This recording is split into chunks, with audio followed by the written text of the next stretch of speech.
வழங்கியிருக்கிறேன். பொது உடைமை நோக்கிலும் மகளிரை பற்றியும் அவர் திருக்குறளை பற்றி ஆராய்ந்தவர். திரு வீரமணி அவர்களே, திருக்குறள் இசைச்செல்வராக விளங்குகின்ற பத்மநாபன் அவர்களே, அன்பிற்குரிய மாணவ செல்வங்களே, இங்கே தொலைதூரத்திலிருந்து சிங்கப்பூரிலிருந்து இங்கே வந்து முதுகலை பயின்று கொண்டிருக்கின்ற அவருக்கு நம்முடைய வாழ்த்து. மேன்மேலும் நல்ல அந்த முறையிலே கற்று அவர் சிறங்க. ஏன்னா சிங்கப்பூர்லாம் சிங்கப்பூர், இலங்கை, மலேசியா தான் தமிழை அடுத்து எடுத்து செல்லுகின்ற நாடுகளாக விளங்குகின்றன. எனவே அவர்களுக்கு நம்முடைய பாராட்டு. மிகுந்த மகிழ்ச்சியோடு இந்த துறையை மீண்டும் நான் பார்க்கிறேன். ஏனென்றால் அடுத்த அறையில் தான் நாங்கள் எல்லாம் அமர்ந்திருந்தோம்.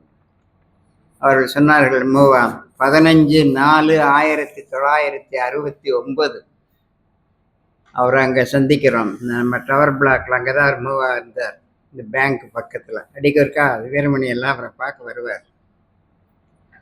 நானும் பேராசிரியர் பூ சுப்பிரமணியம்ட்டு சுவடியியல் துறையில் இருந்தார் அவர். நானும் அவரை பார்க்க போனோம். ஆணையத்தில் பணியில் சேர வந்திருக்கையா, சண்முகம் பிள்ளை அவர்களும் காத்தா திருநாவுக்கரசு அவர்களும் வந்து சேருவதற்கு 1 மாதங்கள் ஆகின. 10 ஆண்டுகள் தமிழாசிரியராக இருந்திருக்கீங்க, என்ன ஊதியம் வாங்குறீங்க சொன்னேன். நாங்கள் 250 ரூபா தான் ஃபெலோஷிப் கொடுப்போம் அப்படின்னாரு. அந்த குழுவில் தேர்ந்தெடுத்தவங்க மிகப்பெரிய ஆளுமை பெற்றவர்கள். 27 ஆண்டுகள் துணைவேந்தராக இருந்த ஏஎல் முதலியார் அவர்கள் தான் அதற்கு சேர்மன். ஆலால சுந்தரம் செட்டியார் அவர்கள் இதில் தாம்பரம் கல்லூரியிலே கிறிஸ்துவ கல்லூரியிலே துறைத் தலைவர். பச்சையப்பன் கல்லூரி துறைத் தலைவராக இருந்த ஆமு பரமசிவானந்தம் அவர்கள், அவர்கள் துறையினுடைய தலைவராக விளங்குகிறார். இவர்களெல்லாம் தான் அந்த தேர்வு குழுவில் இருந்தார்கள். தேர்வு முடிஞ்சு செலக்ஷன் ஆகி போன போது அவர் சொன்னது இதுதான், ஏன் நீங்கள் பொருள் இழப்போடு இங்கே வந்து சேரணும் அப்படின்னாரு. நான் ஒன்றும் பேசலை. இல்லை நீங்கள் அப்பா என்னவா இருக்காது, அப்பா ஓய்வு பெற்ற ஆசிரியர், அப்போ நீங்கள் அங்கே தான் இருக்கணும், அவர் கூட தான் இருக்கணும் அப்படின்னு வலியுறுத்தினார். அப்புறம் இல்லையா, நான் இங்கே சேர விரும்புகிறேன், நான் ஒரு 5 ஆண்டுகள் விடுமுறையும் எடுத்துகிட்டு வந்திருக்கிறேன். இல்லை அது பொருளிழப்போடெல்லாம் வந்து சேரக்கூடாது. அப்புறம் நின்றுட்டே இருந்தபோது, சரி நீங்கள் போங்க, மாலை 4 மணி வரைக்கும் நூறுவதற்காரத்தை யோசிச்சுட்டு பின்னாடி வந்து சொல்லுங்க அப்படின்னாரு. 4 மணிக்கு மறுபடியும் நூலகத்திலிருந்து அங்கே போனேன். என்ன முடிவு பண்ணியிருக்கீங்க, இதையே நான் தொடர்ந்து இருக்க விரும்புகிறேன் அப்படின்னு. அவர் ஒரு விரக்தி தோன்ற ஒரு குரல்ல, சரி உங்கள் விருப்பம் சொல்லிட்டு அவரே எழுந்து அவர் அறையிலிருந்து கூட்டு போக வேண்டிய அவசியமே கிடையாது. அங்கே இருக்கிற ஏவலாளி யாராவது காமிச்சு அப்படிங்க அந்த அறையில் உட்காருங்கன்னு சொல்லலாம். ஆனால் அவர் அப்படி செய்யலை. நேராக என்னையே கூட்டு போய் அடுத்த அறை சீப்பா அறை, அந்த அறையில் உட்கார வைத்து, நீங்கள் இன்னும் 1 நாட்கள் உங்களுக்கு உரிய அறை அணிகள் எல்லாம் வந்து சேரும். அதே மாதிரி பின்னாடி வந்தது. அப்படி அவரோடு இருக்கின்ற அப்போ 2 ஆண்டுகள் தான் இருந்தார். அதுக்கப்புறம் அவர் துணைவேந்தரா மதுரை பல்கலைக்கழகத்துக்கு போயிட்டார். இப்படி எல்லாம் தான் தொடங்குச்சு. ஒரு அமிழத்தமிழ் ஆய்வரங்கத்தினுடைய நிறுவனர் திரு இளவரசு அமிழ்தன் அவர்கள் இங்கே வந்திருக்கிறார்கள். ஏராளமான இலக்கிய கூட்டங்களை நடத்தி கொண்டிருப்பவர். மிக துணைவியாரும் நூல்களெல்லாம் எழுதி கொண்டிருக்கிறார். தமிழில் மிகுந்த ஈடுபாடுடையவர். அவருடைய தந்தையார் மிகப்பெரிய கவிஞர், காஞ்சிபுரம் காஞ்சி அமிழ்தன்னு பேர் அவருக்கு. மிகப்பெரிய தலைவர்களோடு எல்லாம் அவர் இருந்தவர். வெங்கடபச்சலம் அவர்களோடு நெருங்கிய தொடர்புடையவர் அவர் தந்தை. அரசியல் இருந்தாலும் இப்போ மிகுந்த மகிழ்ச்சியோடு தமிழோடு தொடர்பு கொண்டு அவர் இருக்கிறார். அவருக்கு நம்முடைய வாழ்த்துக்கள். இது போல பலர் செய்கிறாங்க. அது முடிந்த உடனே பேராசிரியர் காத்தா திருநாவுக்கரசு அவர்கள் வந்து சேர்ந்தார்கள். அதற்கப்புறம் புலவர் சண்முகம் பிள்ளை அவர்கள் வையாவரி பிள்ளையுடைய மாணவர் உறவினர் எல்லாம். கன்னியாகுமரிக்கு பக்கத்தில் இருக்கிற பீமநகரி தான் அவருடைய ஊர். நல்ல வெறும் புலவர் தான். ஆனா அவருக்கு இருக்கிற இப்ப கணினி செய்கிற வேலையை அவருடைய மூளை செய்யும். ஒரு சொல்ல கொடுத்தா எந்த இலக்கியத்திலே எங்க வருதுன்னு சொல்லக்கூடிய அவரு மகாவித்வான் வேணுகோபால பிள்ளை அவர்கள். இவர்கள்லாம் அந்த பழைய தலைமுறையை சார்ந்தவர்கள். அவர்களோடெல்லாம் இருக்கின்ற வாய்ப்பு இங்க இருந்ததுனால தான் எங்களுக்கு கிடைச்சது. திருக்குறள் துறையில மூவரும் சேர்ந்ததுக்கு அப்புறம் ஆய்வு போக்குக்காக சொல்றேன். 3 பல்கலைக்கழகங்கள் அவர் வாணி அறிவாளன் சொன்னது போல மதுரை, அண்ணாமலை, சென்னை 3லையும். அப்போ அறிஞர் அண்ணா அவர்கள் அந்த மாநாட்டினுடைய நினைவாக 3 பல்கலைக்கழகங்களையும் பெரும் பேராசிரியர் இருந்தாங்க. மிகப்பெரிய பேராசிரியர் சா தண்டபாணி தேசிகர், திருக்குறள் உரைவழம் பதிப்பித்தவர். பிற்காலத்தில் மதுரை பல்கலைக்கழகத்தின் வாயிலாக உரை களஞ்சியம் என்று போட்டவர். எல்லாவற்றிற்கும் மேலாக தமிழ் தாத்தா உவே சாமிநாதையருடைய மாணவர் தண்டபாணி தேசிகர். அவர்கள் மதுரை பல்கலைக்கழகத்தில் அண்ணாமலையில் இருந்தார். மதுரையில மூவாவுடைய மாணவர் முருகரத்தன் ஒருத்தர் இருந்தார். நாவலர் சோமசுந்தர பாரதியாருக்கு ஒரு உறவு. அவரு திருக்குறள் துறையில் இருந்தார். இங்கே சென்னையில பேராசிரியர் காத்தாத்தி, சண்மாம்பிள்ளை, நான் மூவர் தான். அப்போ ஆய்வு போக்கு திருக்குறளுக்கு என்ன செய்வது என்று ஒரு 50-60 ஆண்டு ஏறத்தாழ ஆயிடுச்சு. 60 ஆண்டுகளுக்கு மேலே 66 ஆண்டுகள் ஆயிடுச்சு. முடிவு பண்றாங்க. அப்போ 3 பல்கலைக்கழக துணைவேந்தர்கள், தமிழ்துறை தலைவர்கள், திருக்குறள் ஆராய்ச்சியாளர் எல்லாரும் சேர்ந்து ரெப்படிஷன் வரக்கூடாதுங்கிறதுக்காக மீண்டும் மீண்டும் அதை செஞ்சதே செய்யக்கூடாதுன்ட்டு சென்னை பல்கலைக்கழகத்திற்கு இலக்கிய திறனாய்வு நெறியிலே அணிநலம், யாப்பு, அழகியல் இந்த முறைக்கு இங்கே தேர்வு செய்தார்கள் அந்த பொருண்மை. மதுரை பல்கலைக்கழகத்தில் இந்த அரசியல், பொருளியல், வரலாறு போன்ற இன்றைய காலகட்டத்தோடு பொருத்தி ஆராய்வது. அண்ணாமலை பல்கலைக்கழகத்தில் காப்பியங்களோடு பொருத்தி ஆராய்வது என்று 3 ஆய்வு போக்குகளே அவர்கள். நிறைய நூல்கள் வந்தது தொடக்க காலத்தில். சென்னை பல்கலைக்கழகத்தில் நாங்கள் எழுதிய நூல்களை எல்லாம் மூவா அவர்கள் தன் கைப்பட திருத்தியிருக்கார். நான் கொடுத்த திருக்குறள் அணிநலம் என்ற நூலில் அந்த எழுதிய அந்த நூலுடைய நீண்டதில் சைடில் அந்த மார்ஜினில் அப்போ புலவர் முடிச்சுட்டு வந்த வேகம் பண்டித நடையில் தான் நான் எழுதியிருந்தேன். அவர் எழுதினார், எளிமைப்படுத்தி எழுதுக. அடுத்த தடவை போனபோது இன்னும் எளிமைப்படுத்துக, எல்லோருக்கும் புரியும்படி எளிமையாக அமைதல் தான் திருக்குறள் பரவுவதற்கான வாய்ப்பு என்று சொன்னவர் மூவா. 2-3 முறை அவரே பார்த்து கொடுத்து அந்த அதே மாதிரி எல்லா நூறையும். நீதி இலக்கியம் மிக அருமையான நூல். ஒப்பிலக்கிய நோக்கில் தனிநாயக அடிகளுக்கு பின்னர் உலக இலக்கியங்களோடு ஒப்பிட்ட நூல் அந்த நூல் திருக்குறள் நீதி இலக்கியங்கிற நூல். அதற்கு பின்னாடி இப்போ ஒப்பிலக்கிய நோக்கம் அந்த நூல் தான். அவர்கள் சொல்லியது போல 2 நூல்கள் சாகித்ய அகாடமி திருக்குறள் நூல்களுக்கு பரிசளித்திருக்கிறது. ஒன்று காத்தா திருநாவுக்கரசு அவருடைய நீதி இலக்கியம், இன்னொன்று பேராசிரியர் அறிஞர் வாசை குழந்தசாமி அவர்களுடைய வாழும் வள்ளுவம். இந்த 2 நூல்களும் தான் சாகித்ய அகாடமி விருது பெற்ற நூல். பெரும்பாலும் ஆய்வுக்கு சாகித்ய அகாடமி கொடுப்பது ரொம்ப அபூர்வம்.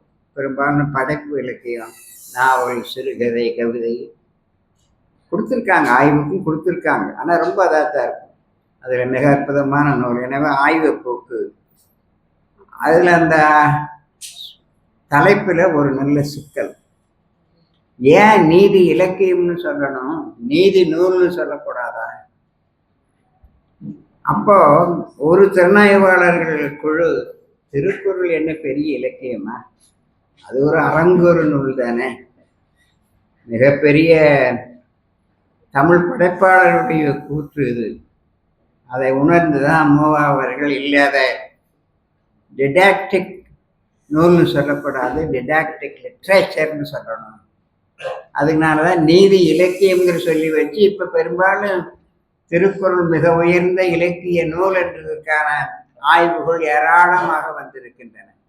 அதனாலதான் யாப்பை பற்றி சண்முகம்புள்ளி ஆராய்ந்தார் அந்த காலத்துல இருந்த ஆய்வு போக்கு. அணியை பற்றி, ஏன்னா அணிதான் அழகியல் நோக்கில் ஒரு இலக்கியம் எப்படி படைக்கிறதுங்கிறதுக்கு துணை இருப்பது. 300க்கும் மேற்பட்ட அணிகள் திருக்குறள் இருக்கும். முதல் குறள்ல ஒரு ஊமை வருது, என்னன்னு உங்களுக்கு தெரிஞ்சிருக்கும். என்ன ஊமை? அகர முதல எழுத்தெல்லாம். அதுல என்ன 2 ஸ்டேட்மெண்ட் இருக்கு. ஒண்ணு, எழுத்துக்கள் எல்லாம் அகரத்தை முதலாக கொண்டவை, அது ஒலியிலும் சரி வடிவத்திலும் சரி. 2வது ஸ்டேட்மெண்ட் இன்னொன்று இருக்கு, அது போல உலகம் இறைவனை முதலாக கொடுத்தது போல எழுத்துக்கள். இந்த ஒரு குறளை வச்சு ராவ் பகதூர் கோதண்டபாணி பிள்ளை அவர்கள் முதற்குறள் ஓமைன்னு ஒரு நூல் எழுதினார், 300 பக்கத்துக்கு. மிகப்பெரிய ஆராய்ச்சியாளர், அவர் உயர் அலுவலராக இருந்தவர் கோதண்டபாணி பிள்ளை. அவர் எழுதின நூல் தான் முதற்குறள் ஓமைங்கிறது. Simile is the simple of genius அப்படிம்பாங்க. ஓமை தான் ஒரு படைப்பு திறனுடைய நுண்ணுணர்வை காட்டுகின்றது ஓமை. அதனாலதான் இந்த சங்க இலக்கியத்தில் பல புலவர்களுடைய பேரு ஓமையினுடைய அடிப்படையில் இருக்கல பார்க்கலாம், அல்லது நிகழ்ச்சியினுடைய அடிப்படையில் இருக்கிறத பார்க்கலாம். அதுபோல ஊமை ஒரு இலக்கிய படைப்புக்கு, இலக்கியமும் என்ற தகுதிப்பாடு உடைவதற்கு முக்கியமானது. அதனால தொல்காப்பியர் ஊமைகள்னே ஒரு இயலை வைக்கிறார். இதை வைத்து எழுதுங்கனாரு. யாப்பு எல்லாத்தையும் அவர் பார்த்தார், மூவாள் பார்த்து. அப்போ அந்த இலக்கியம் ஒரு சொல்லாட்சியினால திருக்குறள் ஒரு இலக்கிய அந்தஸ்து பெற்றதுங்கிறத அவர் மனதுக்குள் வைத்து கொடுத்து அந்த தலைப்பை கொடுத்தாங்க. அந்த தலைப்பில் நிறைய நூல்கள் வர தொடங்கின. அதற்கு அப்புறம் நம்முடைய ஆய்வு பார்த்தா, பொதுவாக முதல்ல தொடங்குன்னா முதல்ல பதிப்பு, அதில் தான் ஆய்வு தொடங்குது. அதுக்கப்புறம் அவங்க சொன்னது போல உரையாசிரியர்கள், அதுக்கப்புறம் ஒரு திறனாய்வு நூல்கள், அதற்கப்புறம் ஒப்பிலக்கியம், கடைசியில் திருக்குறள். இப்போ இந்த நூற்றாண்டில் திருக்குறள் என்ன நடக்குது? உரையாசிரியர் காலத்தில் திருக்குறளுடைய சிறப்பு, நீங்க உரையாசிரியர்களை மூல நூலுக்கு இணையாக பார்த்த பெருமை தமிழ் அறிஞர்களுக்கு உண்டு. ஒரு பாட்டு உமாபதி சிவாச்சாரியார் பாடின பாட்டு, அதுல போய் ஒருத்தர் கேட்கிறார், எங்களால் அவ்வளவு நூலையும் படிக்க முடியல, ஒரு 6 நூல் எங்களுக்கு நீங்க தேர்ந்தெடுத்து கொடுங்கன்னு சொல்றாரு. அவரு ஒரு வெண்பாப்பாடி சொல்றார், வள்ளுவர் சீர் அன்பர் வழி வாசகம் தொல்காப்பியம் தெள்ளு பரிமேலழகர் செய்த உரை ஒள்ளிய சீர் தொண்டர் புராணம் தொகுசக்தி ஓராறும் தண்டமிழின் மேலாம் தரம். இதுதான் தரமான நூல்கள் 6. இதை பார்த்தீங்கன்னா முதல் வள்ளுவர் வைக்கிறாரு, அப்புறம் பரிமேல் உரையா இருக்கு. அப்போ மூல நூலுக்கு இணையா ஒரு உரையாசிரியர் ஏறத்தாழ ஒரு 500 ஆண்டு காலம் தமிழுடைய இலக்கிய வரலாற்றில் கோலோச்சி அவர்கள் உரையாசிரியர்கள். அவங்க இல்லைன்னா திருக்குறளை பற்றியோ தொல்காப்பியத்தை பற்றியோ சங்க இலக்கியத்தை பற்றியோ நம்மால அறிந்து கொள்ள முடியாது. அப்போ மூல பதிப்புக்கு அப்புறம் ஆய்வு, இந்த உரையாசிரியர் பதிப்பு. அப்புறம் முதல்ல நமக்கு கிடைத்த ஆய்வுக்கு திருக்குறள் தான் முதல் தமிழ் இலக்கிய நூல்கள் அச்சான நூல். முதல் நூல் திருக்குறள் தான். 1812 அம்பலவான தேசிகரும் ஞானப்பிரகாசர் இந்த 2 பேரும் சேர்ந்து ஏறத்தாழ 100-120 ஆண்டு ஆயிடுச்சு. திருக்குறள் மூலமும் நாலடியாரும் திருவள்ளுவ மாலையும் இந்த 3ஐயும் சேர்ந்து இந்த சுவடியிலிருந்து அச்சானது. அதுதான் முதல் நூல். மாச தினச்சரிதை அச்சுக்கூடம்னு அந்த அச்சுக்கூடத்துக்கு பேர் இப்பெல்லாம் இருக்க வாய்ப்பு இல்லது. அந்த அச்சுக்கூடத்தின் வழியாக போட்டாங்க. அதுல அந்த முன்னுரையில அம்பலவான தேசிகர் எழுதுவார், இப்போ நாங்க மூலபாட திறனாய்வுக்கு நாம் என்ன சொல்றோம் ஆங்கிலத்தில்? முதுகலை மாணவர்களுக்கு தெரிஞ்சிருக்கணும் இல்லையா? டெக்சுவல் கிரிட்டிசிசம் சொல்றோம்.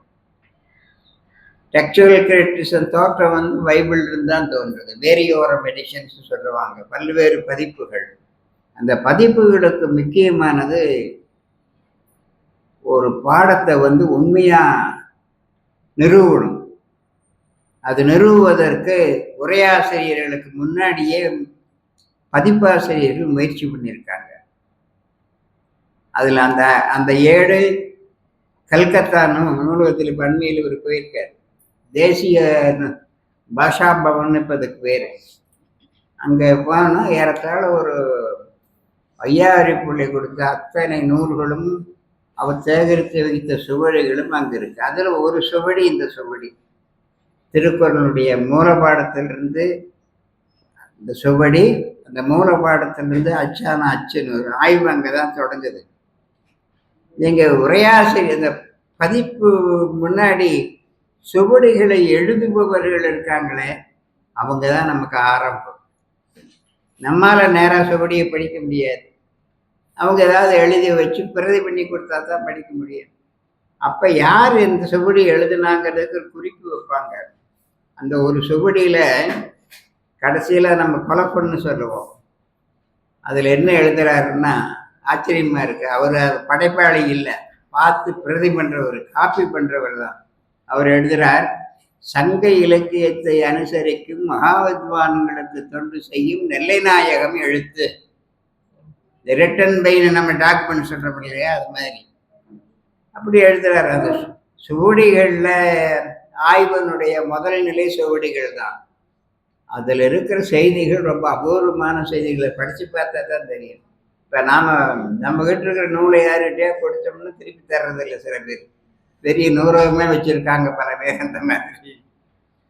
அது அந்த சுவடியில் எழுதுறாரு, என்னிடம் எடுத்து சென்றவர்கள் சுவடியை திருப்பி தராவிட்டால் அவர்களுக்கு என்ன பாவம் வரும்? கங்கைக்கரையில் காராம்பல் சுவை கொண்ட பாவம் வந்து சேரும்.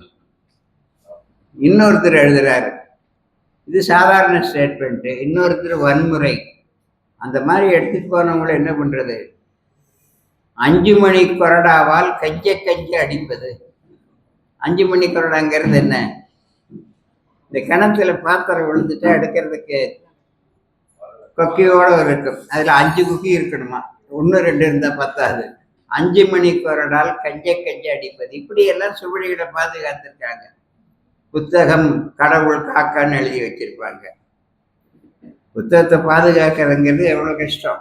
ஆங்கிலத்தில் ஒரு பாட்டு இருக்கும், சாகித்ய அகாடமியுடைய இந்தியன் லிட்ரேச்சரில் அந்த காலத்தில் வந்த பாட்டு. ஒருத்தர் புஸ்தகத்தை சொல்கிறாரு, அந்த புத்தகம் என்ன செய்யும்? புத்தகத்தை பார்த்ததுக்கப்புறம் அவருக்கு என்ன செய்யும்? I touch you, a way of feeling. You touch me. புத்தகம் இவரை தொட்டுதான். இவர் புத்தகத்தை தொட்டால் ஒரு உணர்ச்சி, அந்த புத்தகம் இவரை தொடும்போது இவருக்கு எ வே ஆஃப் அண்டர்ஸ்டாண்டிங். சொல்லிட்டு நீண்ட நெடிய கவிதை எல்லாம் சொல்லி முடிச்சுட்டு கடைசி வரை இப்படி வரும்.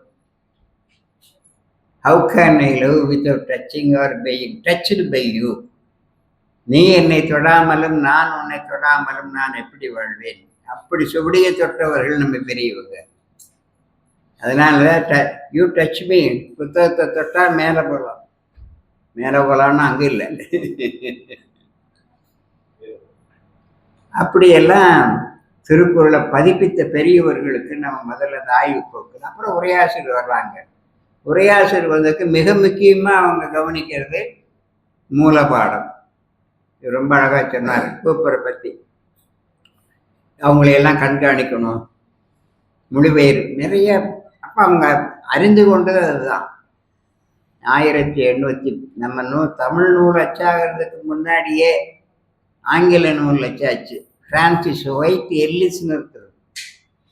அந்த எல்லிஸ் தான் திருக்குறளை முதல்ல பயிர்விட்டார். நம்ம சென்னை பல்கலைக்கழகத்துக்கு என்ன சிறப்பு? பல வருஷங்கள் அந்த புத்தகம் கிடைக்காம இருந்தது. இங்கே துறைத் தலைவராக விளங்கிய சொல்லின் செல்வர் ராபி சேதுப்பிள்ளை அவர்கள் 1955 எல்லிஸ் நூலை மறுமதிப்பு பண்றார். எல்லிஸ் காலத்தில் எதுவுமே அச்சு ஆகலை. அவர் 39 வயசுலேயே இறந்து போயிடுறார். மதுரைக்கு போய் விஷ உணவு அருந்தி இறந்து போயிடுறார். ஆனால் ஏராளமாக தமிழுக்காக செய்தவர் அவர். அவர் முதல்னு போட்டது தான் நிறைய எழுதியிருக்காரு. இந்த டெபிடியன் கிட்ஷிப்னு ஒரு நூல், the irrigation system of Chola dynasty. அவர் பிரிட்டிஷ் கவர்மெண்ட்ல ஏறத்தாழ கலெக்டராக இருந்தவர். அவர் இங்கேயே ஒரு தெருப்பேர் இருக்கும், மவுண்ட் ரோட் பக்கத்தில், அண்ணா சிலைக்கு பக்கத்தில் எதிர்த்த மாதிரி கையை காட்டிட்டு இருந்தார். அதுதான் அவருடைய பேர் இருக்கிற எல்லிஸ் சந்துன்னு அதுக்கு பேர். மதுரையில் எல்லிஸ் நகர்னே ஒன்று இருக்கு. எல்லிஸ் அவ்வளோ செய்திருக்கிறார். அவரு முழுக்க முழுக்க அதை சொல்றார்.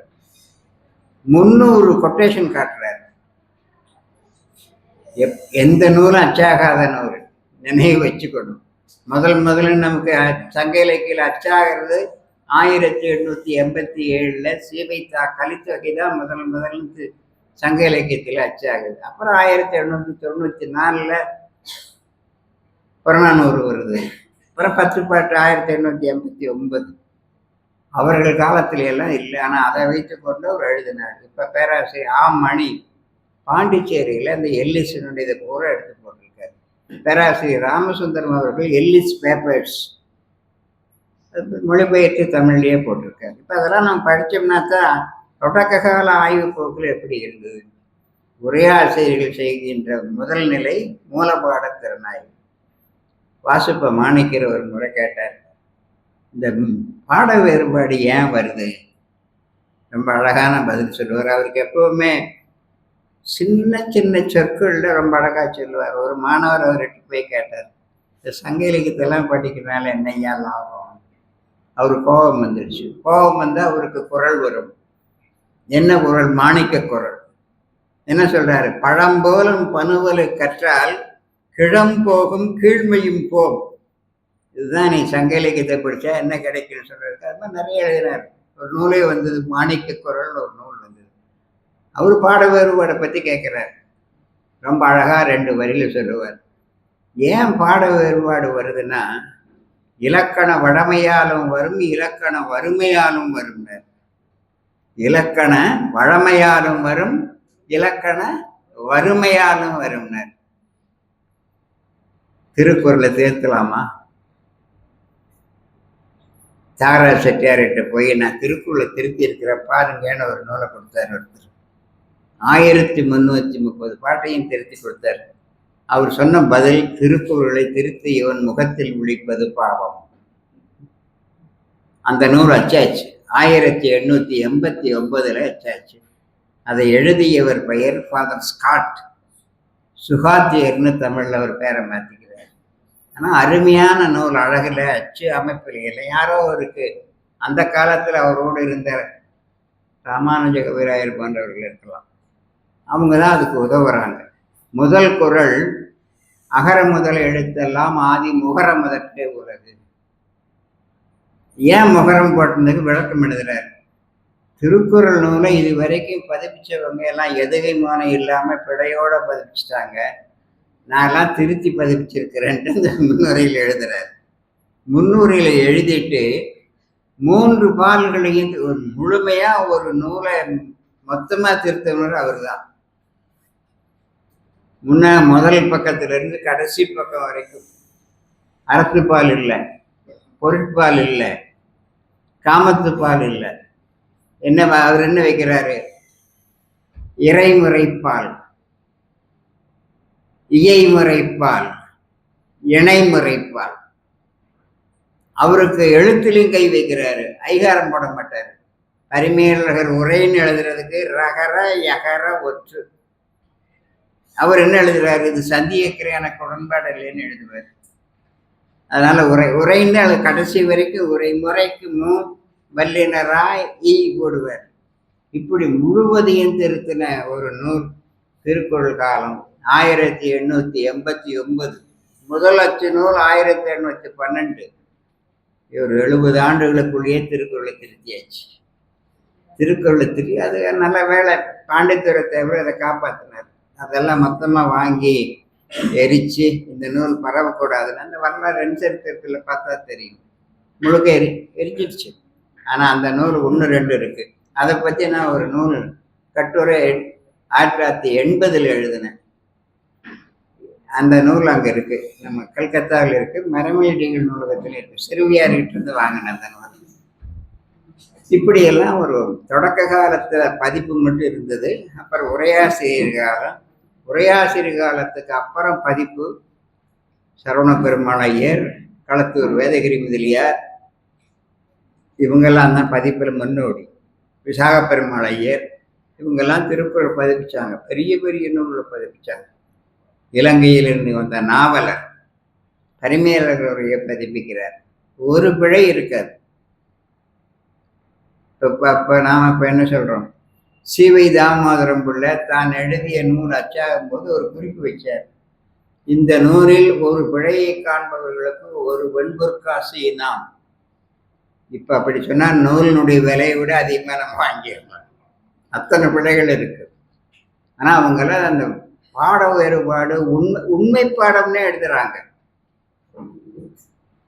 இந்த முதல் பதிப்பு அம்பலவானதேசியர் எழுதும்போது எழுதுறார், இதை நாங்கள் சும்மா மனம் போன மாதிரி எல்லாம் பதிப்பிக்கல, இங்கிருந்து இவ்விடம் வந்திருந்த வித்துவசனங்கள் எடுத்து காட்டி இருக்கின்ற பிழைகளை திருத்தி அவங்க எழுதுற ஒரு வார்த்தை இருக்கும், இது சரவை வார்த்த பாடம் அப்படின்னு எழுதுவார்.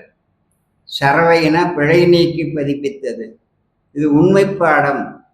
இந்த ஏடுகளில் மேலே ஒன்று போட்டிருப்பாங்க, இந்த ஏடு மை சாத்தப்பட்டிருக்கிறது அப்படின்னு, பிழை திருத்தப்பட்டிருக்கிறது, அந்த குழப்பங்கள் இதெல்லாம் வரும்.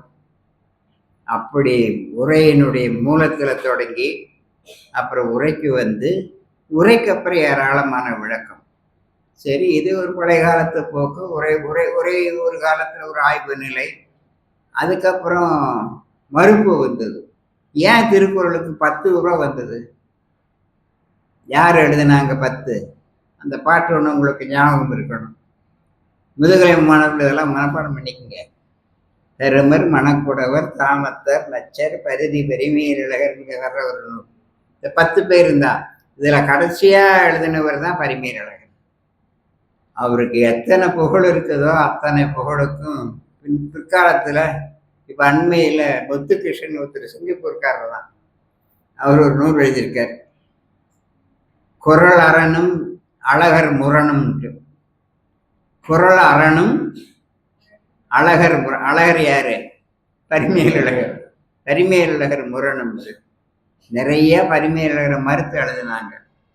ஆனால் பண்டிதமணி கதிரேசன் செட்டியார் சொல்லுவார், நல்ல ஓமையோடு சொல்லுவார், ஒரு பெரிய கடல், இந்த கடலுக்கு பக்கத்தில் ஒரு கருங்கற்பாறை, அந்த கருங்கற்பாறையை அலைகள் சுற்றி சுற்றி வருகின்றன. அந்த அலைகள் சொல்லுதான், இந்த பாறையை அழிச்சிட்டு தான் மற்ற வேலை பார்க்க போகிறேன் அப்படின்னு. ஆனால் கொஞ்ச நாள் அந்த அலை என்னாச்சுன்னா மறுபடியும் திரும்ப திரும்ப அந்த பாறையை சுற்றியே தான் வந்துட்டுருக்கு. அவங்க கருத்து பரிமேலழகர் ஒரு பாறை, அவர்கிட்ட போய் மோதும் போது அவங்க வந்து பரிமேலழகராக மாறிடுறாங்கிறது அதுக்கு மாற்ற முடியல அப்படின்னு. அவர்கிட்ட இருக்கு, பிழைகளும் இருக்கலாம். ஏன்னா உங்களுக்கே கோபம் வரும். ஒரு குறள் சான்றோர்னு ஒரு குறள் வருது இல்லையா? என்ன குறள் அது? சான்றோன் என கேட்ட தாய். பரிமேலழகர் என்ன உரை எழுதுறாரு? அந்த அம்மாவுக்கு யாராவது போய் சொன்னாதான் தெரியும், தானாக அறிந்து கொள்ளும் இயல்பு பெண்மகளுக்கு இல்லையாதலின் கேட்டதாய் என்றார் என்று பரிமேலழகர் எழுதுவார். தானாக அறியும் இயல்பு பெண்மகளுக்கு இல்லையாதலின் கேட்டதாய் என்றார் என்று எழுதுவார். சரியா? பெண்ணியவாதிகள் இப்ப அந்த குறைக்கு ஏராளமான. ஆனா இதுக்கு ஒரு அரண் கொடுக்கிறாரு பேராசிரியர் டாக்டர் க மீனாட்சி சுந்தரம். அவர் எழுதின நூல் அகராதிக்கு அப்பால் ஒரு நூல். அந்த நூல்ல சான்றோனுக்கு என்ன பொருள்? புறநானூற்றுல சான்றோன்கிற சொல்லுவது இல்லையா? என்ன என்ன சொல்லு? சான்றோனாக்குதல் தந்தை. அங்க சான்றோனாக்குதல்னு என்ன அர்த்தம்? வீரனாக்குதல். சான்றோனாக்குதல்னா வீரனாக்குதல். ஏன் அது வீரன்னு சொல்லணும்? பதிற்றுப்பத்தில் ஒரு பதிகம் இருக்கு,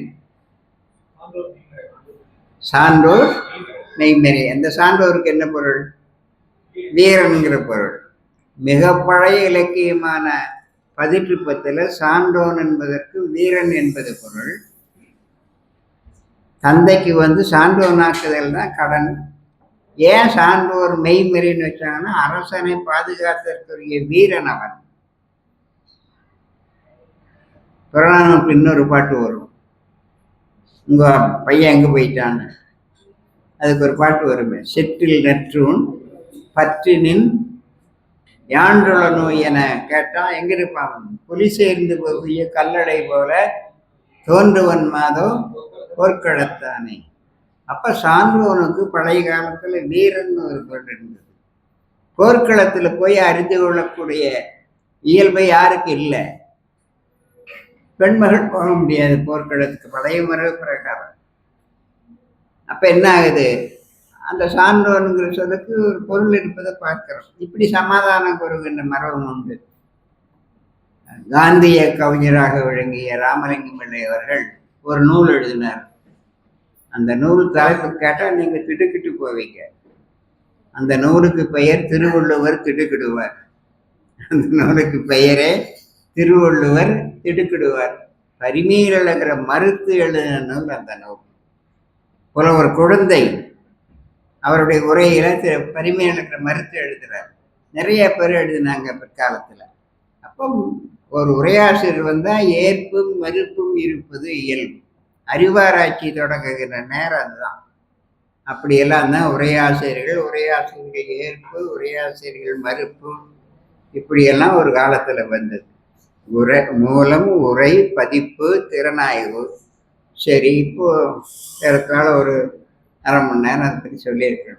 இப்ப நான் உங்ககிட்ட கேட்கிற கேள்வி, இனிமேல் திருக்குறள் எப்படி அமையணும்? படிச்சிருப்பீங்க இல்லையா? மூவா திருக்குறள் வாழ்க்கை விளக்கம்னு ஒரு நூல் எழுதினார். அதுக்கு திருவிக்கா முன்னுரை கொடுத்தார். மூவா அந்த நூலை முதல்ல திருக்குறள் அறத்துப்பால ஆரம்பிக்காம இன்பத்துப்பால ஆரம்பிச்சு பொருட்பாலை விவரித்து சொல்லிட்டு அப்புறம் கடைசியில அறத்துப்பாலுக்கு வருகிறார். திருவிக்கா அதற்கு அணிந்துரை எழுதுகிறார். ஒரு புதிய வரவேற்பு, புதிய போக்கு, இப்படிதான் பார்க்கணும்னு எழுதுறார். ரொம்ப அழகா ஒரு வார்த்தை சொல்லுவார். அறத்துப்பால்ல திருவள்ளுவர் அறவோர், பொருட்பால்ல திருவள்ளுவர் அறிஞர், காமத்துப்பால்ல திருவள்ளுவர் கவிஞர். நீங்க கவித்துவம் எங்க இருக்கு? காமத்துப்பால்ல. 7 சீர்ல அவ்வளவு சுலபமா சொல்ல முடியாது. ஆனா வள்ளுவர் படத்தை காட்டுகிறார். தேப்போமி அவர்கள் அதை கற்பனையின் கொடுமுடி அப்படிம்பார். கற்பனையின் கொடுமுடிம்பார். சொற்களை தேவையில்லை. அணங்குகொல், ஆய்மையில்கொல், கனங்குழை மாதர்கொல், மாலும் நெஞ்சு. ஏன் இவ்வளவு கொல்லு வருது? இந்த கொல்லுக்கெல்லாம் பொருள் இருக்கா? அணங்குகொல்னு என்ன அர்த்தம்? ஆய்மையில் கொல்லுன்னு என்ன அர்த்தம்? கனவேணி, தேவதா, மயூரி, யார் இது? என் நெஞ்சு குழையுன்னு மலையாள பாட்டு டிரான்ஸ்லேஷன். சொன்னாதான் மலையாளம் தெரியுது. எழுதினவர் ரமேஷன் நாயர். மிகப்பெரிய வரவேற்பு அந்த நூலுக்கு. திருக்குறள்ல முதல் மொழிபெயர்த்தது மலையாளம் தான். 15ஆம் நூற்றாண்டிலேயே மொழிபெயர்த்தாங்க. அதற்கப்புறம் தான் மற்ற நூல்கள். இன்றைக்கு 153 மொழிபெயர்ப்புகள் வந்திருக்கிறார் இன்றைய நிலையில. இதுதான் இன்றைய போக்கு. அதை கண்டுபிடிக்கணும். முதல் 1794 1794 கிண்டர்ஸ்லி அவர் பிரெஞ்சுக்காரர். அவர் மொழிபெயர்க்கிறார். லாட்டினில் மொழிபெயர்க்கிறாங்க. வீரமாமுனிவர் செய்ததெல்லாம் நினச்சி பார்த்தோம்னா, அச்சு போடுறதுக்கு அங்கிருந்து ஃபான்ஸ் கொண்டு வர்றார். தரங்கம்பாடியிலேயே ஒரு ink factory, paper factory, fans உருவாக்குறது, பெரிய ஃபான்ஸ் முடியலிட்டு சின்ன ஃபான்ஸ் உருவாக்குறார். இதுக்கெல்லாம் எவ்வளோ கடன்பட்டிருப்பார் அவர். நாம் கடன் படணும் அவருக்கு, ஆனால் அவர் உண்மையிலேயே கடன் பட்டார். அதுக்கெல்லாம் யார்கிட்ட பணம் வாங்கினார்? சரபோஜி மன்னர்கிட்ட வாங்கினார். சுவாஸ் பாதிரியார்னு ஒருத்தர் இருந்தார். திப்பு சுல்தான் கிட்ட போய் இவர்களுக்காக ஒரு தூது போகிறார். அப்போ கொண்டு வந்து சுவாஸ் பாதிரியாருக்கு திப்பு சுல்தான் பெரிய பண முடிப்பு கொடுக்குறார். அந்த பண முடிப்பு கொண்டு போய் சர்வோஜிட்டு தஞ்சை மகாராஜா கிட்ட கொடுக்கும்போது அவர் நீங்களே வச்சுக்கங்கன்ட்டார். எனக்கு இந்த பணம் வேண்டாம், தஞ்சாவூரில் ஒரு பள்ளிக்கூடம் நடத்துறதுக்கே இடம் கொடுங்கன்னு. இப்போ அந்த பள்ளிக்கூடம் இயங்குது. 300 ஆண்டுகள் ஆச்சு. அந்த பள்ளிக்கூடம் அந்த இதுக்கு பக்கத்தில் இருக்கும். ஒரு மருத்துவமனை இருக்கும், அதுக்கு நேரே தவிர இன்னும் இயங்குது அது. அவர் 2 வேலை செஞ்சார். ஆண்களுக்கு பயிற்சி பள்ளிகள் நடத்தினார், பெண்களுக்கு ஆசிரியர் பயிற்சி பள்ளி 2 நடத்தினார். அச்சகர் நிறுவனர், நூல்கள் அச்சடித்தார். முதல்ல தரங்கம்பாடி டிக்ஷனரின்னு ஒன்று போட்டார். அதுதான் முதல் 1700 712 தான் முதல் அச்சகமே வருது. இப்படி எல்லாம் பண்ணாங்க. இனி நம்ம ஆய்வு போக்கு எப்படி வரணும்? அது ஒரு இடைக்காலத்தில் இருந்த ஆய்வு போக்கு எப்படி வந்தது? ஒரு 19ஆம் நூற்றாண்டுல எப்படி இருந்தது? பரிமேலழகரை மறுக்க போந்ததுக்கு அப்புறம் என்னாச்சு? பகுத்தறிவு உரை வந்தது. அதுக்கு முன்னாடி பௌத்தம் என்னுடைய இதுன்னு கொண்டாடிச்சு. அதுக்கு முன்னாடி சமணம், அதுக்கு சாங்கியவனை தவிர வைணவம், சைவம் திருவள்ளுவரின் உட்கடை சைவ சித்தாந்தமே சென்னை பல்கலைக்கழகத்தில் நடைபெற்ற ஒரு அறக்கட்டளை சொற்பொழிவு நிகழ்த்தியவர் அரணி பாலராமாயணோட வஜ்ரவேல் முதலியார்னு ஒருத்தர். வைணவத்துக்கு யார் எழுதினா? பராசரன், அட்வொகேட் ஜெனரல் பராசரன் எழுதினார். முழுக்க திருக்குறள் வைணவ நூல்னு எழுதினார். திருக்குறள் சமண நூல் என்பதற்கு அருமையான நூல் எழுதினார். சக்கரவர்த்தி நயினார் அவர் எழுதினார். திருக்குறள் கிறிஸ்துவ நூல் தான். ஒரு பெரிய கருத்தாங்கே நடந்தது 72ல் தெய்வநாயகம் வந்தன். அந்த நூல் வெளியீட்டுக்கெல்லாம் நாங்கள் போனோம். இந்த 10 கட்டளைகள் இதை பற்றி எல்லாம் பேசிட்டு திருவள்ளுவர் அவங்ககிட்ட ஞான ஸ்நானம் பெற்றார்னு கூட எழுதினாங்க. இதெல்லாம் இந்த ஆய்வு போக்குகளை சொல்கிறோம், வேற காரணங்கிறதை சொல்லு. அதனால் சைவம், வைணவம், பௌத்தம் இது அவங்க உரையில் எழுதும்போது திருக்குறள் முகத்து அப்படின்னு எழுதுவாங்க பாடல் சூத்திரம். அப்போ சைவம், வைணவம், பௌத்தம், சமணம், கிறித்துவம் இவ்வளவு பேரும் என்னுடையதுன்னு போட்டுனாங்க. கடைசியில் இப்போ இதெல்லாம் ஒன்றும் இல்லை. திருக்குறள் இப்போ உலக இலக்கியம். சந்திரிகா சுப்பிரமணியன் ஒருத்தர் ஆஸ்திரேலியாவில் வழக்கறிஞராக இருக்காங்க. அவங்க ஒரு நூல் எழுதினாங்க, திருக்குறள் உலக இலக்கியம். இப்போ ஆய்வு போக்குகள் 105 நிமிடம். அப்புறம் நீங்கள் பிறகு வினாக்கள் கழிங்க. டாக்டர் பிரபாகரன் ஒருத்தர் அமெரிக்காவில் கணினி இங்கிருந்து போனவர் தான். நாசாவிலாம் ஒர்க் பண்ணார். அவருக்கு வயது 90 இருக்கும்.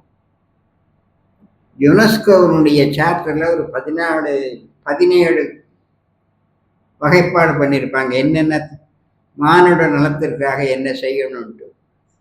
அந்த சாப்டரில் இருக்கிற அந்த கருத்துக்களோடு திருக்குறளை ஒப்பிட்டு எழுதியிருக்காங்க. இது இந்த காலத்து போக்கு. சமய நோக்கோடு இருந்த ஆய்வு வேற, அப்புறம் இலக்கிய திறனாய்வு நிறையா வந்திருக்கு திருக்குறளை பற்றி எல்லாம் வரும்போது. வாபிஸ் ஐயர் தன்னுடைய திருக்குறள் மொழிபெயர்ப்பு உலக இலக்கியங்களெல்லாம் திருக்குறள் விஞ்சி நிற்கிறதுன்னு ரொம்ப அருமையான முன்னுரை. அந்த முன்னுரை தமிழாக்கம் பண்ணலை, இப்போ பண்ணியிருக்காரு, சித்தார்த்தம் பண்ணியிருக்காரு. அது முல்லை பதிப்பகம் வெளியிட்டிருக்காங்க. அவர் உலக இலக்கிய அறிஞர்களோடெல்லாம் ஒப்பிட்டு திருக்குறள் வள்ளுவர் எந்த நிலையில உயர்ந்து நிற்கிறார் அப்படின்னு. கடைசியா ஒண்ணே ஒண்ணு, நிறைய பேசலாம், நேரம் ஆகுது.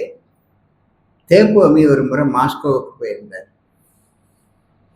மாஸ்கோவில் விழா முடிஞ்சோடனே கீழே வந்து உட்கார்ந்து அவர் கொடுத்த காரில் போய் உட்கார்றாரு. உட்கார்ந்த உடனே அந்த டிரைவர் கேட்குறாரு, நீங்கள் என்ன நேக்குறவா அப்படின்னு கேட்டிருக்காரு. ஒரு கருப்பு தினத்தை வச்சுட்டார். அவர் நம்மளை விடையெல்லாம் சாப்பிடுவாங்க. அவர் இல்லை, இந்தியாவை சேர்ந்தவன். இந்தியாவில் இங்கே தமிழ்நாடு. தமிழ்நாடு தமிழ்நாட்டில் மிகப்பெரிய ஒரு கவிஞர் இருந்தார், அவர் உங்களுக்கு தெரியுமா? யாருக்கிட்ட கேட்குறாரு? பன்மொழி புலவர் தேப்போமி கிட்ட கேட்குறாரு. அவர் பக்கத்தில் மாஸ்கோ முன்னேற்ற பதிப்பகத்தினுடைய தமிழ் பார்த்துக்கிறவர், அவர் நம்ம தமிழ்நாட்டுக்காரர் தான். அவர் பேர் நல்ல பேர் மறந்துட்டு நான். திருக்குறள் ரஷ்ய மொழிபெயர்ப்பு பார்த்தேன். நாள்தோறும் ஒரு குறள் படிக்கிறேன். எப்படி வள்ளுவர் 2000 வருஷத்துக்கு முன்னாடி இக்காலத்தில் இருக்கிற சிக்கல்களுக்கு தீர்வு சொல்ற மாதிரி எப்படி திருக்குறள் எழுதினாரு? இந்த டிரைவர் கேட்குறாரு அவர்கிட்ட. தேப்போமி சிரிச்சுட்டே, அப்படியா அந்த நூலை நீங்கள்லாம் பார்த்துருக்கீங்களான்னு கேட்டிருக்காரு அவர். இந்த டிரைவர் பார்த்துருக்கப்பா, அது தெரியும், நமக்கு தெரியும். அப்போ இந்த மொழிபெயர்ப்பு நூல் ஒரே வாரத்தில் 5 லட்சம் பிரதி வித்துட்டு தான்.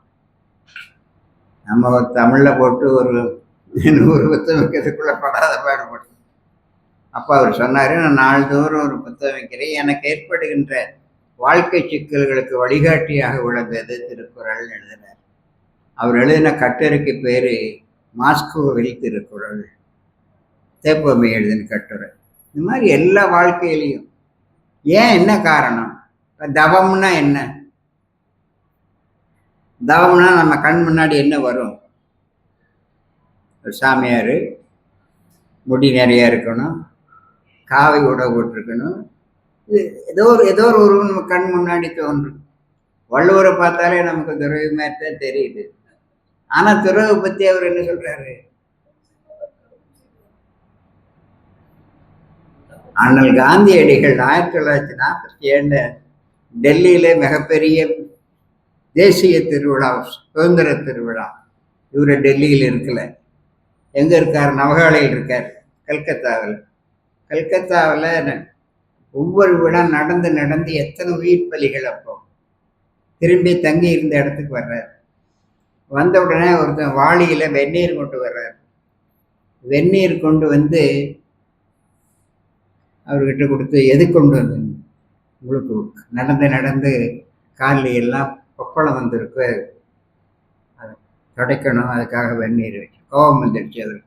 எத்தனை பேர் சாப்பாடு செய்வதற்கு விறகு இல்லாமல் கஷ்டப்படுறாங்க, நீ என்னுடைய காலுக்காக வெந்நீர் வைப்பதற்காக ரொம்ப கடிந்து கொள்ளுகிறார். அப்போ ஒருத்தர் எழுதுகிறார், தவத்தின் ஊர் அவரு தான். ஏன் அந்த பொருள் நினைவுக்கு வரணும் நமக்கு? உற்ற நோய் நோன்றல் உயிர்க்கு உருகன் செய்யாமை அற்றே தவத்திற்கொரு. வள்ளுவர் நினைச்ச தவம் முனிவர் எப்படி இருக்காரு பாரு. தனக்கு வர நோயை பொறுத்துக்கணும். உற்ற நோய் நோன்றல் உயிர்க்கு உருகன் செய்யாமை, எந்த உயிருக்கும் அவன் தான், அந்த ஆள் தான் நல்ல தவமுடையவர். அற்றே தவத்திற்கு உரு. இந்த மாதிரி எல்லாம் புதுமையா எப்படி அவரால் சிந்திக்க முடியும் 2000 வருஷத்துக்கு முன்னாடி? இந்த மாதிரி இருக்கிற ஆய்வு போக்குகளை தான் நாம் இனி எடுத்து சொல்லணும். அதை இனிமேல் நீங்க தான் செய்யணும். திருக்குறளை படிங்க. பாரதிதாசன் பாட்டு சின்ன வயசுலயே நீங்க படிச்சிருப்பீங்க. என்ன பாட்டு? நூலைப்படி, திருக்குறள் நூலைப்படி, அறம்படி, பொருள்படி, அப்படியே என்பும்படி, இறந்த தமிழ் நான்மறை பிறந்ததென்று சொல்லும்படி, நூலைப்படி, பழந்தமிழ் நூலைப்படி, பைந்தமிழ் நூலைப்படி. அவர் ரொம்ப கோபம் வந்து சொல்றாரு. சில நூல்கள் என்ன பண்ணுமா? அப்துல் ரஹ்மான் ஒரு கவிதை எழுதுவார். என்ன கவிதை வரும்? நாம குழந்தைய பார்த்து என்ன சொல்லுவோம்? புத்தகத்தை கிழிச்சிடாத. அப்துல் ரஹ்மான் புத்தகத்தை பார்த்து சொல்றாரு, புத்தகங்களே குழந்தைகளை கிழித்து விடாதீர்கள். புத்தகங்களே குழந்தைகளை கிழித்து விடாதீர்கள் அப்படின்னு. அந்த மாதிரி நூல் இல்லை. பாரதிதாசன் எல்லாம் பையிலே காற்படி புரட்டிலே முக்காற்படி. என்ன சொல்றாரு கடைசியில?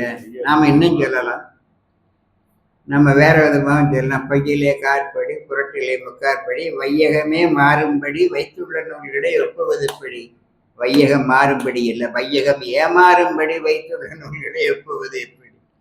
பாரதிதாசன் பாடுறார். எனவே நீங்க படிங்க, நிறைய படிங்க. அப்புறம் இன்னொன்று, நிறைய கேள்வி கேட்கணும்.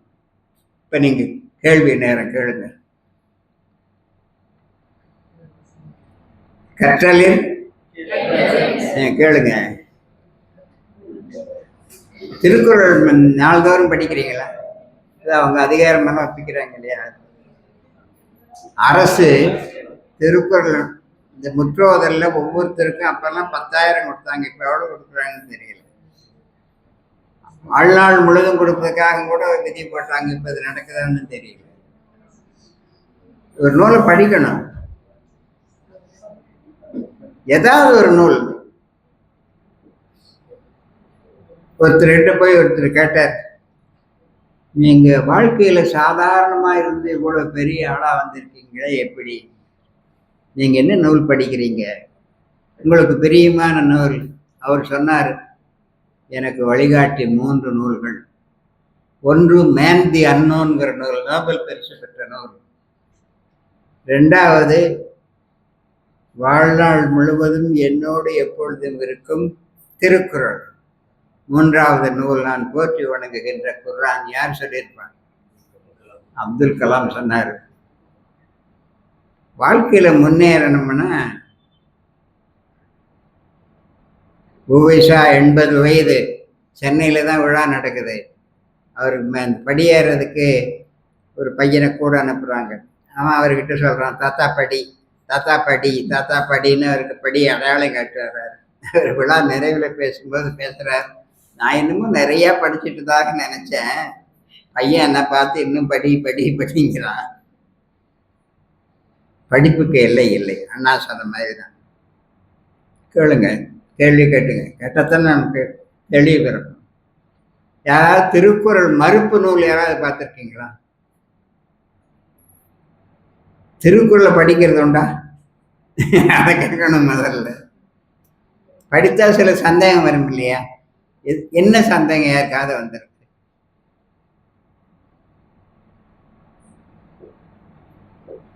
என்ன சந்தேகம்? எதுக்கு இங்க வந்து உட்கார்ந்துட்டு இருக்கு?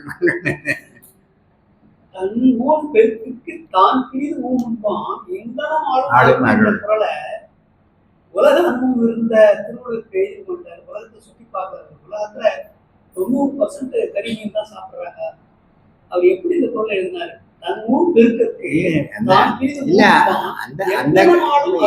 இப்ப எப்படி வந்து 2 பக்கம், ஆனா இப்ப அதிகமா உணவு வந்து ஊன் தான்.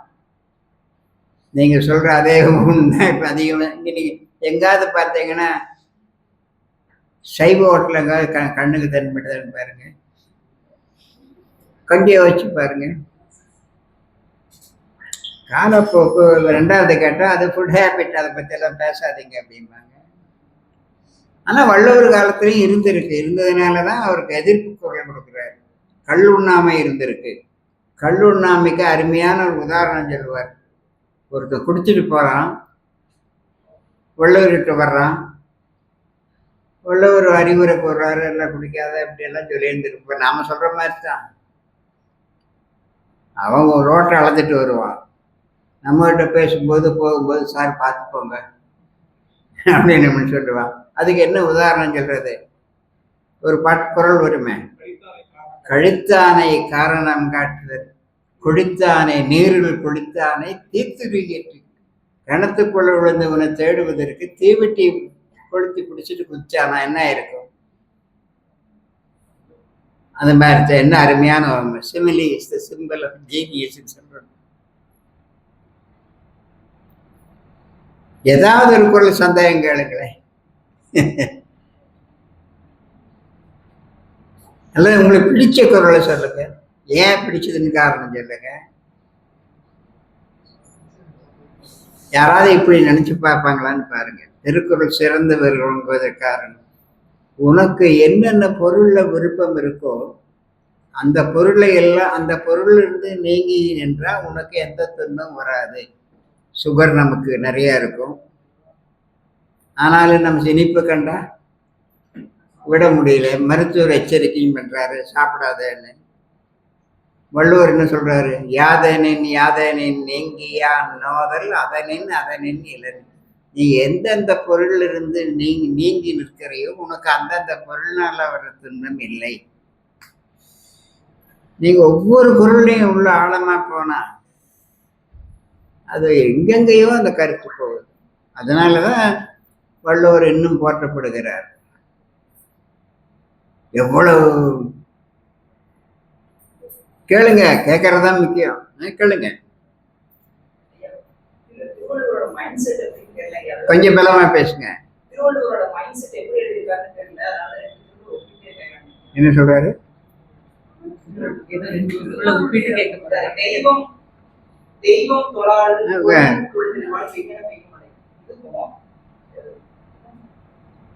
மனைவிகளை மாண்பமை எய்தார் சொல்லிட்டு பெண்ணின் பெருமை கொண்ட மாதிரி தெரியல. மனைவிகளை மாண்பமை எய்தார் அப்படின்னு சொல்லிட்டு அதுல பெண்மையை போன்ற மாதிரி பேசியிருப்பாரு. ராஜம் கிருஷ்ணன் ஒரு நூல் எழுதியிருக்காரு. வள்ளுவர் குரலை பெண்ணை மதிக்கலைன்னு எழுதியிருப்பார். ஏராளமான எதிர்ப்புகள் அதுக்கு வந்தது. அந்த காலத்துல அவர் ரெண்டையுமே நினைச்சு பார்க்குறாரு போல இருக்கும். எல்லாத்தையும் ஏற்றுக்கொள்ளணுங்கிற அவசியம் இல்லை. அப்ப ரெண்டாவது கற்பை பத்தி பேசுறாரு. அதெல்லாம் அந்த காலத்துக்கு இருக்கிற அந்த கருத்தை வச்சு பேசுவார். இப்ப ஜெய்பம் தோளால் அதெல்லாம் அதுக்கு பாரதிதாசன் வேறு பொருள் எழுதுவார். பெய்யன பெய்யும் மழைன்னா உடனே மழை பெய்யற மாதிரி அந்த உதவுற சரியான நேரத்துல மழை பெய்து உதவுவது போலன்னு எழுதுவார். காலம் மாறும்போது கருத்து மாறுது. சில பொருள்களை நம்ம இந்த காலத்துல ஏற்றுக்கொள்ள முடியாது. அது ஒன்றும் தப்பு இல்லை.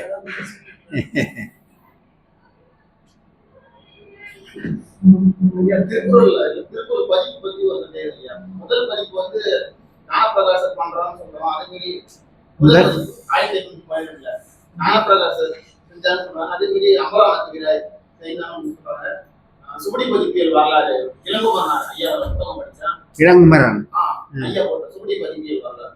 அதுல முதல்ல 2 பேரும் பதிப்பிச்சாங்கன்னு சொல்லிட்டு கடைசியில் அந்த கேரளா பின்னாடி காக்கும்போது அம்பராவணத்துகிறாய் பதிப்பு எல்லாம் சொல்லிட்டு யாரு இல்ல. அப்ப முன்னுரைன்னு எதுவுமே இப்ப நான் எழுதுற மாதிரி இன்னார் உதவுனாங்க இன்னாரு முதல் பக்கத்திலேயே எல்லாத்தையும் சொல்லிடுவாங்க. இந்த இடத்துல எழுதும் போது என்ன எழுதுறாருன்னா, இந்த நூலை யாரு வெளியிட்டாங்கன்னா அம்பலவான கபிராயரும் ஞான பிரகாசத்துக்கு வல்லினரா போட்டிருப்பாங்க. அதனால இதுல ஒருத்தர் பிரசுரி பேரு அம்பலவான தம்பிரான் தான் அதுக்கு புலமை மிக்கவர். அவர் தான் திருவாவூர் தர்மபுரி ஆலயத்தில் இருந்தவர்.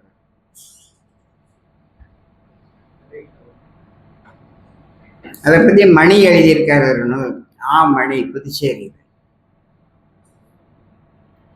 யார் பதிப்பாசிரியர் அவரா இவரான்னு அதை படிங்க. அதனால இப்போ தாக்கூர் ஆர்ட்ஸ் காலேஜில் இருக்காரு.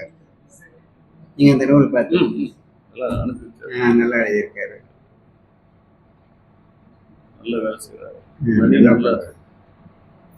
இப்போ பெரிய A4 சைஸில் 2 நூலும் ஆங்கிலத்தில் நம்ம முடிச்சுக்கலாமா? அதை கேளுங்க. என்ன சொல்றாரு கேட்கல. ஊழ் பொது உடைமைய அறிஞர் ஒருத்தர் டாக்டர் S. ராமகிருஷ்ணன் இந்த ஊழலை பற்றி எழுதுறாரு. ஊழல நம்பிக்கை இல்லாதவங்க. ஆனா அந்த காலத்துல அவருக்கு நம்பிக்கை இருந்திருக்குது.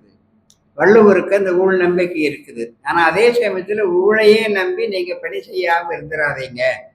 இப்ப நம்ம என்னுடைய விதியை பிடித்தாலும் சில பேர் ஒதுக்கிறாங்க. ஆனா ஊழையும் வெல்லலாம் உட்பக்கம் காண்பர்னு எழுதுறாரு இல்லையே. முயற்சி முக்கியம் தான். அதனாலதான் அவர் சொல்றது முரண் மாதிரி நமக்கு தெரியுது. ஆனா ஊழ் அந்த காலத்துல இருந்தது வினை. வினைப்பயன்னு சொல்றாங்க பிற்காலத்துல. சஞ்சிதம், திரிபுணர்ச்சி, இதெல்லாம் சைவ சித்தாந்த கலைச்சொற்கள். இதெல்லாம்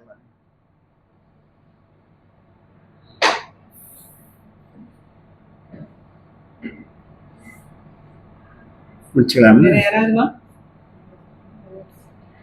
பெண்கள் ஒருத்தருமே கேட்கலையே.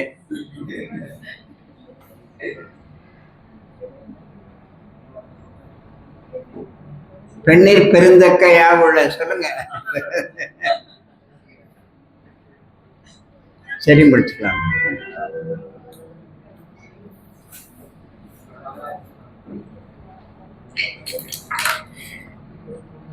நீங்க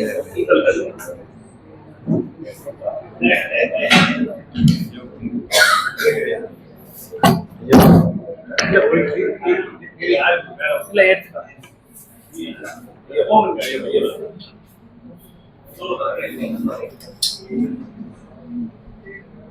சிந்தனை